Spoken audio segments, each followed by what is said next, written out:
Assalamualaikum warahmatullahi wabarakatuh. Perkenalkan, nama saya Melinda Fitrianti, mahasiswa program studi Pendidikan Matematika, Fakultas Keguruan dan Ilmu Pendidikan, Universitas Muhammadiyah Profesor Dr. Hamka.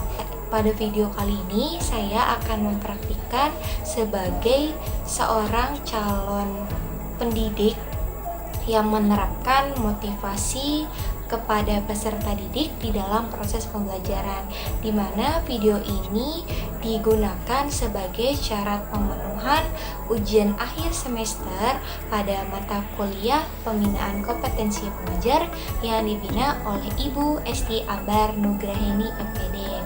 Nah, kira-kira apa aja sih yang dilakukan pendidik untuk menerapkan motivasi belajar kepada peserta didik di dalam proses pembelajaran?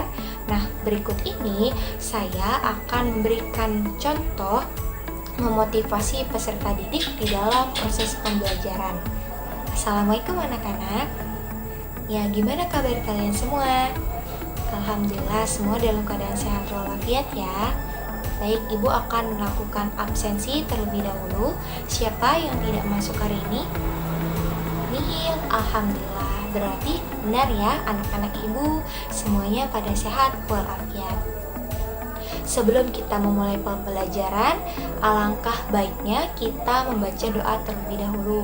Silakan kepada Mas Luffy untuk memimpin baca doa.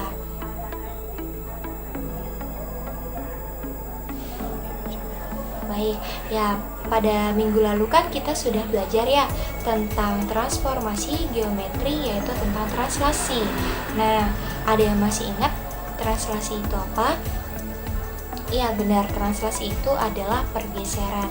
Nah, pada hari ini kita akan melanjutkan materi berikutnya, yaitu tentang refleksi. Nah, kira-kira ada yang tahu nggak sih refleksi itu apa? Dan contoh-contoh dalam kehidupan sehari-harinya itu apa aja? Kemudian ciri-cirinya itu bagaimana? Yuk, yang bisa jawab silakan acungkan tangannya dan Ibu akan memberikan poin tambahan bagi yang bisa menjawabnya dengan benar dan tepat. Ya, silakan Mbak Dini dijawab. Ada yang ingin menambahkan?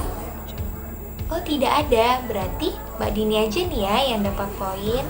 Oke, baik. Jadi, benar sekali yang sudah dikatakan oleh Mbak Dini bahwa refleksi itu adalah bagian dari transformasi geometri berupa pencerminan atau refleksi terhadap benda yang memiliki pantulan untuk benda yang akan direfleksikan atau yang akan dicerminkan.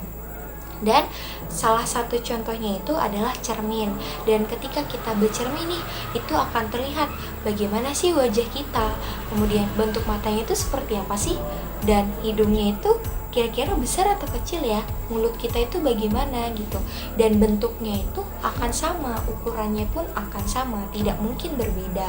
Masa iya ketika kita bercermin padahal mata kita besar nih, terus pas kita bercermin, kok mata kita tiba-tiba jadi kecil ya gitu. Itu tidak mungkin karena salah satu ciri-ciri dari refleksi itu adalah memiliki bentuk dan ukuran yang sama besar, serta jarak benda dari cermin ke benda yang akan direfleksikan pun juga akan sama besar. Oke, baik. Nah, dari situ kita jadi tahu sebelumnya Ibu juga pernah dengar perkataan dari orang lain bahwasannya ubahlah hidupmu untuk hari ini. Jangan bermain-main dengan masa depan dan jangan menunda-nunda pekerjaan. Nah, untuk kalian pastinya akan ada fase di mana kalian itu menunda suatu pekerjaan yang akan kalian jalani gitu. Salah satu juga saya gitu.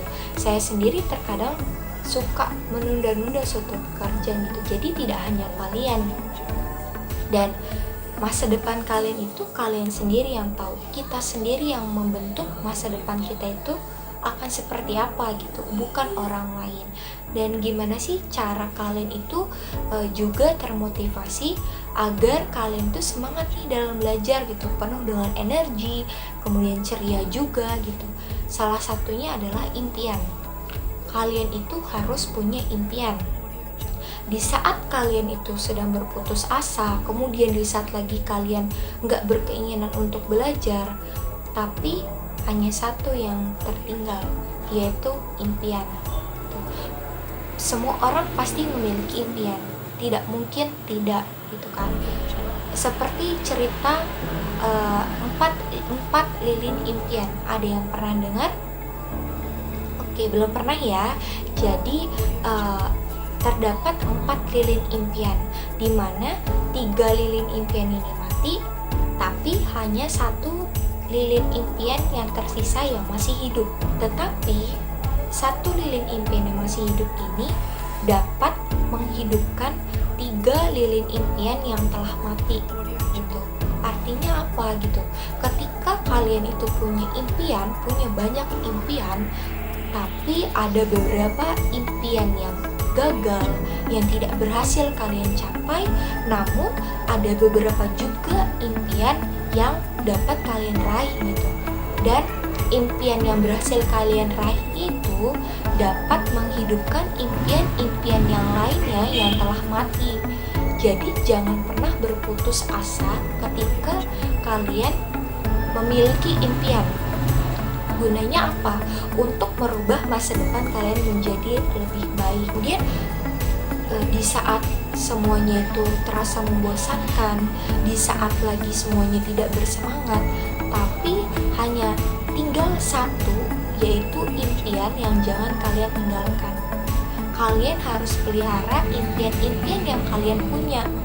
Ketika kalian punya impian yang gagal, tapi ada beberapa impian kalian yang sudah tercapai atau terlaksana, maka kita sebagai seseorang yang punya impian, yang telah mencapai impian itu menjadi sebuah impian yang berhasil, jadi jangan patah semangat. Impian yang berhasil itu harus mendukung impian yang gagal ini, seperti itu ya. Intinya kalian harus semangat dalam belajar, harus penuh energi untuk mencapai impian dan masa depan kalian menjadi lebih baik. Oke, mungkin itu ya sedikit motivasi dari saya. Semoga kalian bisa termotivasi dari apa yang kalian ucapkan. Ambil positifnya dan tinggalkan negatifnya. Yuk sekarang mari kita masuk ke materi inti, harus semangat. Mungkin cukup sekian video motivasi yang dapat saya sampaikan. Kurangnya mohon dimaafkan. Wassalamualaikum warahmatullahi wabarakatuh.